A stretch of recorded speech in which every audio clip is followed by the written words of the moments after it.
Welcome to Whitehorse Stables, a collection of 24 stunning apartments. We've got a new build block of 8 units and a converted former workshop into 16 flats. This was our vision as an architectural practice.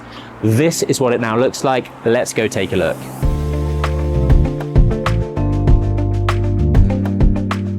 So Aura were involved in this project during the feasibility, concept and planning permission stage. That's REBA stage 0 to 2.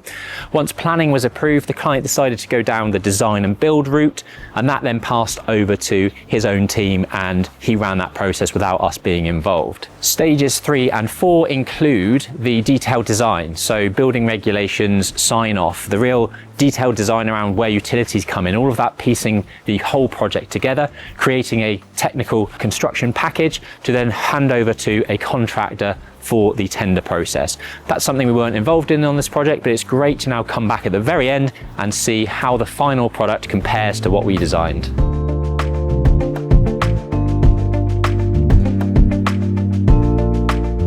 So this is a very quirky development, and I remember when we took this on 5, maybe even 6 years ago. It came to us via another architect was working on it. I think this part of the original scheme had planning approval for 6 units, really oversized units, wasn't making the best use of space. So we looked at the levels, looked at the scheme and ran some concept feasibilities.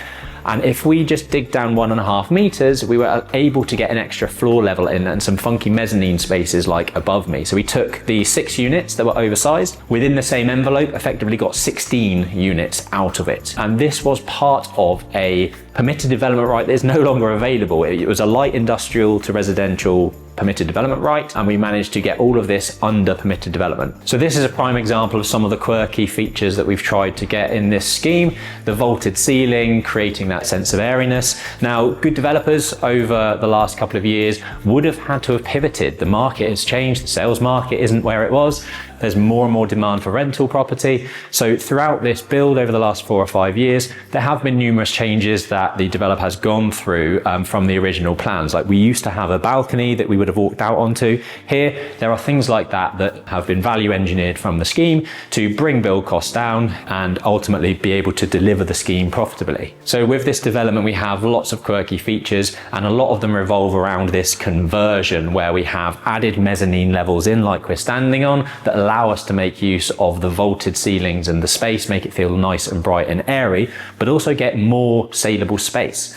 Now, as a developer, your job is to maximize value and maximize the profitability from the scheme, which often comes with optimizing layouts. What we've been able to do here by lowering the floor is add those mezzanine decks in, get the extra gross internal area and uplift the value of the site. Part of the challenge with this site was getting natural daylight into all of the units in an acceptable level. So we basically punched an opening in the center of this part of the scheme to let more light in, create some galleried walkways around and get light deeper into some of those units.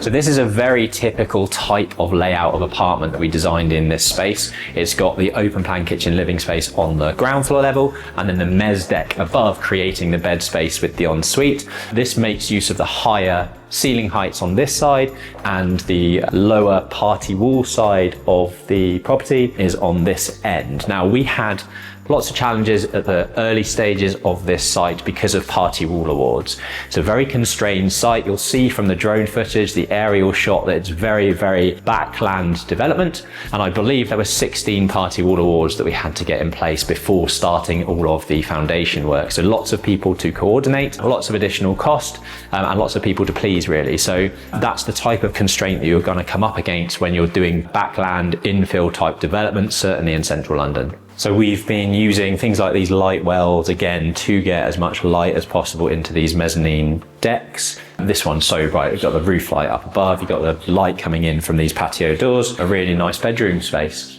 So this project has been fraught with problems, lots of groundwork issues, contractors going bust, and that is a sign of the times. It's very, very challenging out there at the moment. The build costs on this came to around about £6 million. There's a lot of digging, a lot of contiguous piling, not for the faint-hearted, but the developer's done a great job here, and I can't wait to show you the rest. So you can see from the difference in levels from where you are down to where I am, that this is lower basement, lower ground level. But this is a massive massive feat of engineering, what they've been able to achieve with this, creating effectively 3.5 meter deep dig on the new build to get the basement level in, digging this down by 2 meters all the way around. It's not for the faint-hearted. Lots of civil engineering works, needs to be carefully structured and phased, especially when you've got quite a tight site like this one is. So this flat is fully furnished and ready for the rental market. I'm going to take my shoes off. I mean, this one looks amazing. You've got this double height space as you come in, loads of windows, you've got roof lights letting light in from the top. As per most of these flats on this side of the development, you've got the mezzanine space. So similar on some of the other flats that I've shown you.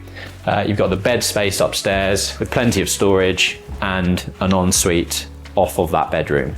So this was a former industrial site. It was an old workshop, and this section where the new builds are were basically a bomb hit site from the war ages and ages ago. So you've got terraces on this side, terraces on this side, and it was a big gap here.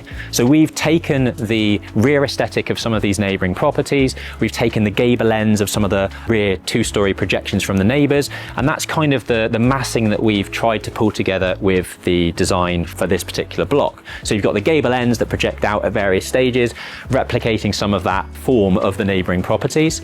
We've tried to introduce some more industrial type materiality. So as part of the original design, we had some core 10 steel on the facade, we had the anthracite zinc cladded roofs, the anthracite detailing with this yellow stock brick, which was very prevalent around the area. I think it looks great. Even without the core 10, the developer's done a really good job of bringing most of our vision to life here. Some of the key features that we've introduced are recessed balconies. On the top, you can see we've got some louvered roof fittings, which ultimately help to bring in natural light, but also stop some overlooking into neighbouring properties. This, because it's new build, has a different building regulation requirement in terms of Part L thermal requirements and energy. So all of this new build block is a heated system with air source heat pumps, whereas the original extension has slightly reduced requirements in terms of Part L. These all run off gas boilers with central heating radiator systems. So you've got a more sustainable, renewable technology heated system with the existing, which is slightly, still achieving good levels of EPC rating, but heated via gas.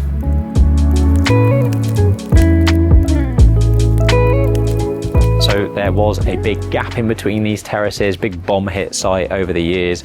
It's now got 8 luxury apartments ready for people to move into, 2 3-beds, 5 2-beds, 1 1-bed. So I mentioned that these new builds have to obtain higher thermal efficiency with Part L. One of the things that the developer has done on this site has used air source heat pumps as the heating source. All in this new block, we have underfloor heating throughout, which is great. No barriers in terms of where you put stuff on the walls with radiators. Everything is underneath. We've got water cylinders in all of the flats, manifold here for the underfloor heating system. And then what you can't see, which is nicely hidden in the ceiling, is the vent axia MVHR system. MVHR stands for mechanical ventilation and heat recovery systems. So this is a sealed flat, and all of the ventilation in and out is done via this MVHR system. Great for central London and inner city living where there's lots of pollutants outside. These have filters. The inside air quality is amazing with the likes of MVHR units. So the developer has had plenty of challenges with this site. Like most developments nowadays, they go over time. They normally go over budget. But what's been created here is 24 incredible flats, all with quirky different features that look amazing. It's great to see some of our original design inspiration coming to life. If you want help unlocking your sites, constrained land, conversions, new builds, or architecture and interiors, we'd love to help you out with your scheme. If you've got a project you want to discuss, email info@aurahomes.co.uk.